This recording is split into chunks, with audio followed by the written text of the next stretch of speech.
Bonjour à tous et bienvenue sur ma chaîne YouTube Le Carnet de Sarah. Aujourd'hui, pour une première vidéo, je veux qu'en 5 minutes, tu saches comment préparer ton départ en Australie. C'est parti!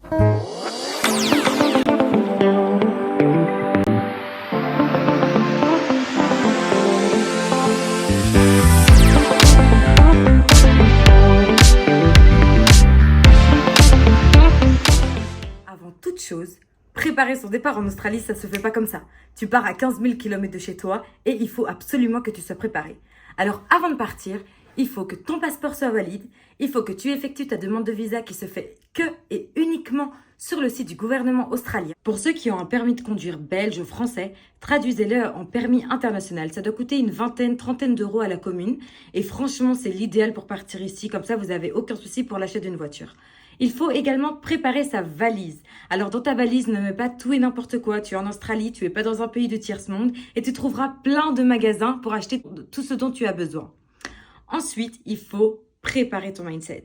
Parce que tu pars à 15 000 km de chez toi, tu pars à l'inconnu et déjà de passer le cap, c'est quelque chose. Mais alors, il faut que tu sois préparé pour ici parce que ce ne sera pas du tout comme chez toi. Ça va être totalement une découverte.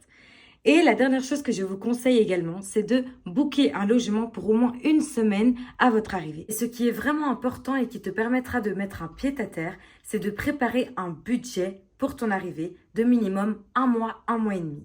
Le temps de trouver un travail, le temps d'acheter une voiture, le temps de trouver un bon logement en long terme. Mais tout ça, je vous expliquerai dans une prochaine vidéo YouTube. Après toutes ces paperasses et l'administration, te voilà enfin en Australie. Il y a quelques petites choses à faire dès ton arrivée à l'aéroport. La première des choses, c'est faire un numéro australien. Tu trouveras Vodafone, Telstra directement à l'aéroport qui te permettront d'avoir une carte SIM pour pouvoir communiquer avec les personnes ici en Australie pour un travail, pour un logement ou que sais-je. Ensuite, c'est ton TFN. Le TFN, c'est le Tax File Number. C'est un numéro fiscal que tu as et qui te permet de travailler en Australie.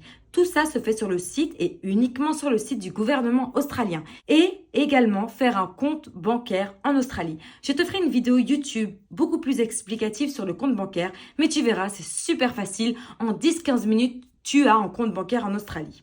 Ensuite, et également, il faut que tu trouves un travail. Un travail en Australie, je ferai également une vidéo YouTube en parlant plus en détail du travail en Australie. Alors sache que tu peux en trouver dans tous les coins de rue.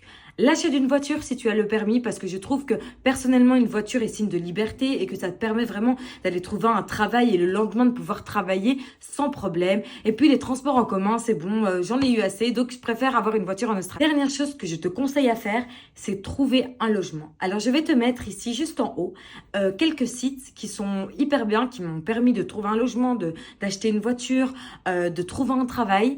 Et pourquoi un logement? Parce qu'en fait, tu auras besoin d'une adresse quand tu feras ton compte bancaire, tu auras besoin d'une adresse quand tu feras ton tax file number. Et puis honnêtement, c'est beaucoup mieux d'avoir un chouette logement pour que tu puisses y habiter et être tranquillement en Australie et commencer ton aventure en Australie. Après que tu aies tout ce dont tu as besoin et que tu as un pied-à-terre, que tu as un travail, que tu as une voiture et que tu as trouvé le logement de tes rêves pour vivre ton aventure en Australie, eh ben, profite. C'est la seule chose que je peux dire. Tu peux faire un road trip, tu peux choisir de partir en Asie, découvrir tous les pays d'Asie du Sud-Est pour des billets vraiment cheap, comme diraient les Australiens. Et sur ce, j'espère que cette vidéo t'a plu et que j'ai pu accomplir mon challenge et qu'en 5 minutes, tu sais comment préparer ton départ en Australie. Je vous dis à bientôt pour une nouvelle vidéo YouTube et n'hésitez pas à vous abonner, à liker et à commenter et je vous laisse tous mes réseaux sociaux. À bientôt!